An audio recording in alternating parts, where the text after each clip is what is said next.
नमस्कार, मैं हूँ राजेश और आप सभी देख रहे हैं ग्रेनो न्यूज़ की खास पेशकश। और आज की हम इस चर्चा में बात करने वाले हैं कि जो गौतम बुद्ध नगर में जो आगामी अभी जो बीते चुनाव हुए हैं, पंचायती चुनाव समेत ब्लॉक प्रमुख के, और इनमें चुनावी जो विधानसभा चुनाव है, आगामी चुनाव है, उस पे गौतम बुद्ध नगर का क्या असर रहने वाला है, गौतम बुद्ध नगर के परिक्षेत्र में क्या असर रहने वाला है। तो हमारे साथ जुड़ेंगे हमारे सीनियर सहयोगी रोहित कुमार जी। रोहित सर, आपका बहुत-बहुत स्वागत है पहले तो इस कार्यक्रम में। जी, धन्यवाद, धन्यवाद राजेश जी। सर, पहला मेरा क्वेश्चन यही है कि हम उत्तर प्रदेश में ये देख रहे हैं पूरे अधिकतर जिलों में कि भाजपा के जो प्रत्याशी हैं, वो विरोध चुने जा रहे हैं। तो सबसे पहला कमेंट इसी मुद्दे को लेके आपका हम लेना चाहेंगे सर। जी, राजेश जी देखिए पहला तो ये है कि अक्सर ऐसा देखा गया है कि सूबे में जिसकी भी सरकार होती है उसके दल के ज़्यादा से ज़्यादा जिला पंचायत अध्यक्ष या ब्लॉक प्रमुख जीत कर आते हैं और ठीक उसी तरीके से इस बार भी यानी कि जो 2021 में ब्लॉक प्रमुख का या जिला पंचायत का चुनाव हुआ उसमें भी ऐसा देखने को मिला और विस्तार से हम लोग ग्रेन न्यूज़ में इसमें गौतम बुद्ध नगर का चर्चा करेंगे कि गौतम बुद्ध नगर में जो है निर्विरोध तरीके से जिला पंचायत अध्यक्ष चुने गए हैं और वो भारतीय जनता पार्टी से आते हैं। तो इसके बारे में हम अपने दर्शकों को बताएंगे कि गौतम बुद्ध नगर जिले में निर्विरोध तरीके से अमित चौधरी को जिला पंचायत अध्यक्ष चुना गया है। अगर गौतम बुद्ध नगर की रूपरेखा की बात करें राजेश जी, तो गौतम जी बुद्ध सर। नगर में कुल जिला पंचायत की 5 सीटें थी, जिसमें 3 पर भाजपा की जीत हुई है। एक पर जो है आपको निर्दलीय इंडिपेंडेंट कैंडिडेट जो हैं उनकी जीत हुई है और जो जिला पंचायत नए अध्यक्ष बने हैं अमित चौधरी जिन्हें निर्विरोध चुना गया है। अब आपने जैसा चर्चा का विषय तय किया गया है कि इसका आगामी जो विधानसभा चुनाव है, जो सबसे बड़ी लड़ाई है, उस पर क्या असर होगा, आप इसके बारे में आज चर्चा का हमारा विषय है। तो दर्शकों को हमें बता दें कि गौतम बुद्ध नगर जिले में 3 विधानसभा सीटें हैं, जिसमें नोएडा, जेवर और दादरी और अभी तीनों ही विधानसभा सीटों का अगर हम स्थिति देखें वर्तमान में तो तीनों ही सीटों पर भाजपा के विधायक हैं। नोएडा से आपको खुद पंकज सिंह आते हैं जो कि देश के रक्षा मंत्री राजनाथ सिंह जी के सुपुत्र भी हैं। दादरी से आपके तेजपाल नागर हैं जो कि पहले बसपा में हुआ करते थे और वो भी आपको ये बता दें राजेश जी कि खुद पंचायत चुनाव भी लड़ चुके हैं, अपनी पत्नी को उन्होंने लड़ाया था चुनाव, पंचायत चुनाव का, तो यानी वो जमीनी नेता हैं। आप जेवर की बात करें तो जेवर से धीरेन्द्र ठाकुर हैं, अभी भाजपा की तरफ से ही हैं, पहले कांग्रेस के हुआ करते थे, कांग्रेस के बड़ा नेता थे। और जो भट्टा परसौल का जो मामला हुआ था उसमें जो राहुल गांधी आए थे खुद उस घटना स्थल पर, तो राहुल गांधी को बाइक की सवारी भी करवाया था धीरेन्द्र ठाकुर ने। हालांकि इस बार चर्चा काफी जोर का है कि बदलाव हो सकता है, लेकिन एक कहना मतलब अभी इस तरीके की ख्याल है और चुनाव के पहले हर जगह लगाई जाती है कि कयास लगाई जाती है। हालांकि काफी चर्चा में रहते हैं जेवर से धीरेन्द्र ठाकुर भी। अब जिला पंचायत अध्यक्ष की अगर हम बात करें तो अमित चौधरी जो बने हैं, तो अमित चौधरी जो है एक बिजनेसमैन भी हैं और भाजपा के वो पुराने कार्यकर्ता हैं। भाजपा के संगठन में भी अमित चौधरी ने काम किया है। अमित चौधरी जिला मंत्री के रूप में भाजपा के पिछली टीम में भी थे और विजय भाटी जो कि अभी भाजपा के जिला अध्यक्ष हैं गौतम बुद्ध नगर से, उनके साथ इस बार भी टीम में थे, लेकिन ये जिला पंचायत अध्यक्ष चुने जाने से पहले ही उन्होंने जिला कार्यकारिणी जो है उससे इस्तीफा दिया है। तो हाँ, हालांकि ये स्वाभाविक है राजेश जी कि देखिए अगर जीत होती है कि आपका पंचायत अध्यक्ष आपका है, जमीनी कार्यकर्ता आपके जीत कराते, तो इसका असर तो पड़ता है। इसका असर जो है सकारात्मक होता है। विधानसभा में आपके पास कार्यकर्ता ज्यादा होते हैं, आपके संगठन मजबूत होते हैं। देखिए संगठन मजबूत कब होता है? जब आपके ज्यादा से ज्यादा कार्यकर्ता चुनाव लड़े, ज्यादा से ज्यादा आपके जनप्रतिनिधि जीत कर आए, तो आपके पास जब जाते हैं आपके पास लोग होते हैं प्रचार करने के लिए, असर तो पड़ेगा और इसका भाजपा की अगर फेवर में बात करें तो थोड़ा मजबूती तो मिलेगी। जी राजेश जी।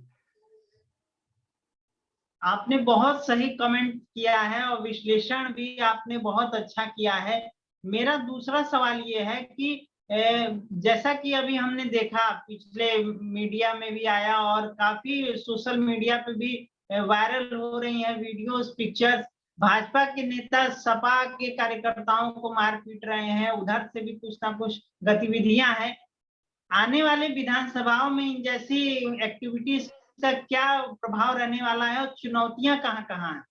देखिए खासकर गौतम बुद्ध नगर में। बिल्कुल, बिल्कुल, बिल्कुल। देखिए राजेश जी, अगर आप इस तरीके की घटनाओं की बात करें तो गौतम बुद्ध नगर में तो ऐसी कोई बड़ी घटना नहीं देखने को मिली, लेकिन ये बिल्कुल सही कहा आपने कि अभी ब्लॉक प्रमुख के चुनाव में एक जगह ऐसा भी देखने को मिला कि एक सपा की कार्यकर्ता थी, महिला, उसकी जो है लोग आरोप भी लगा रहे हैं कि वस्त्र चीर-हरण, ऐसे कई तरह के शब्द का इस्तेमाल कर रहे हैं लोग, लेकिन अपमानित किया गया। कई जगह पर ऐसे दृश्य भी देखने को मिले कि सरेआम मारपीट हुआ। एक जगह ऐसे भी देखने को मिला कि एक पटेल साहब हैं, आईएएस अधिकारी, जिन्होंने एक हमारे पत्रकार साथी को भी अगर मारने का सरेआम इस तरीके का भी वीडियो वायरल हुआ। तो ये निश्चित रूप से दुर्भाग्यपूर्ण है और किसी भी शासन प्रशासन के लिए ये कलंकित करने वाला ही मामला होता है। क्योंकि कोई अगर आपके यहाँ चुनाव हो रही है, पत्रकार पीटे जा रहे हैं या किसी भी दल का कार्यकर्ता हो सकता है सत्ता में आज भाजपा है तो सपा के कार्यकर्ताओं के साथ, तो कल सपा भी हो। तो ये शोभनीय नहीं है, किसी भी लोकतंत्र के लिए बेहतर संकेत नहीं है और इसका संदेश जनता के बीच में सकारात्मक तो नहीं जाता। जी राजेश जी।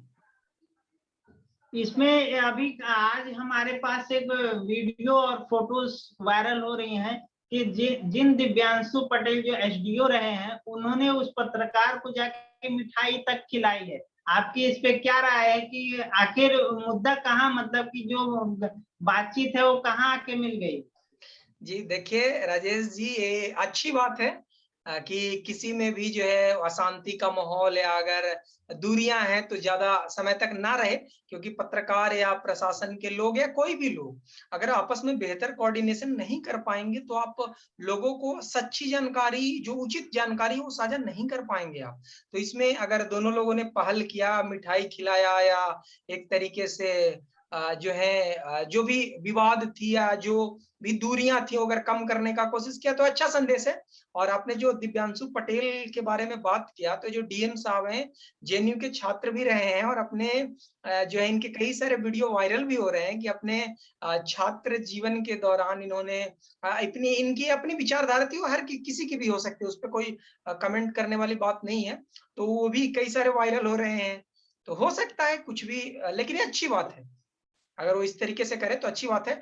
और एक ग्रेट न्यूज़ की मैं भी दर्शकों को बता दूं कि एक पहल है जिसमें हम लोग नियमित रूप से उत्तर प्रदेश की जो आगामी विधानसभा चुनाव है उसे लेकर के चर्चा करते रहेंगे, हर छोटी बड़ी पहलुओं पर।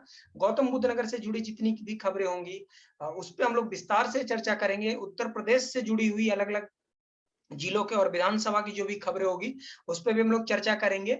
और आगे आने वाले समय में अलग अलग पार्टी के नेताओं को भी हम लोग इस चर्चा में जोड़ेंगे, जो अलग अलग एक्सपर्ट हैं, जानकार हैं, उनको भी हम लोग जोड़ेंगे। तो नियमित रूप से हम लोग जारी रखते रहेंगे। जी राजेश जी, आप बात रखें अपना।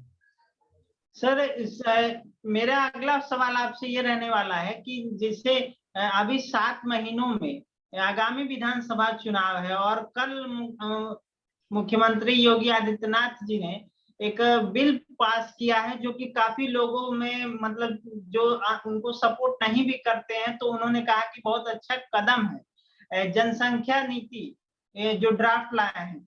तो ये क्या आपको चुनावी स्टंट नहीं लगता कि मतलब एक बिल ऐसा ला दिया जाए कि जो लोगों की इच्छा है उसको उसमें फंसाया जाए? एक चुनावी स्टंट हो सकता है कि ये क्या है? कमेंट। देखिए राजेश जी, इस पर विस्तार से हम लोग बात भी करेंगे और हमारे ग्रेटर नोएडा से जुड़े हुए कई ऐसे साथी हैं जिन्होंने जनसंख्या नियंत्रण कानून बने इसके लिए पैदल मार्च भी निकाला है। हमारे कुलदीप मलिक हैं, आपको प्रोफेसर कुलदीप मलिक हैं, जो कि इस विषय पे काफी जो है एक्टिव रहते हैं, पदयात्रा भी निकाला उन्होंने, तो उनको भी आगे हम लोग चर्चा में जोड़ेंगे। और देखिए कोई भी चुनावी राजनीति में कोई भी दल सक्रिय, और भाजपा तो आज के डेट में सबसे बड़ी, देश की सबसे बड़ी राजनीतिक दल है, तो वो राजनीति तो करेंगे, अपने स्टैंड पे करेंगे, लेकिन इसकी जरूरत भी है, आवश्यकता भी है, तो विस्तार से हम लोग करते रहेंगे। आज की इस चर्चा को हम लोग संक्षिप्त ही रखे राजेश जी, और फिर नियमित रूप से हम लोग इसको आगे बढ़ाते रहेंगे। तो दर्शकों, आपने देखा कि हमारे जो वरिष्ठ सहयोगी हैं रोहित सर, उन्होंने बहुत अच्छे तरीके से विश्लेषण दिया ग्रेटर नोएडा के चुनावी माहौल को समझते हुए। तो इसी तरह की और चर्चाओं से हम आपसे रूबरू होते रहेंगे और हम अपने गेस्ट में और भी कई तरह के जानकार जो राजनीतिक जानकार हैं उनको भी लेके आएंगे। तो मिलते रहेंगे हम अगले वीडियो में भी, तब तक के लिए धन्यवाद। उसके लिए हमारे चैनल को सब्सक्राइब जरूर कर लीजिए और अच्छा लगे तो शेयर भी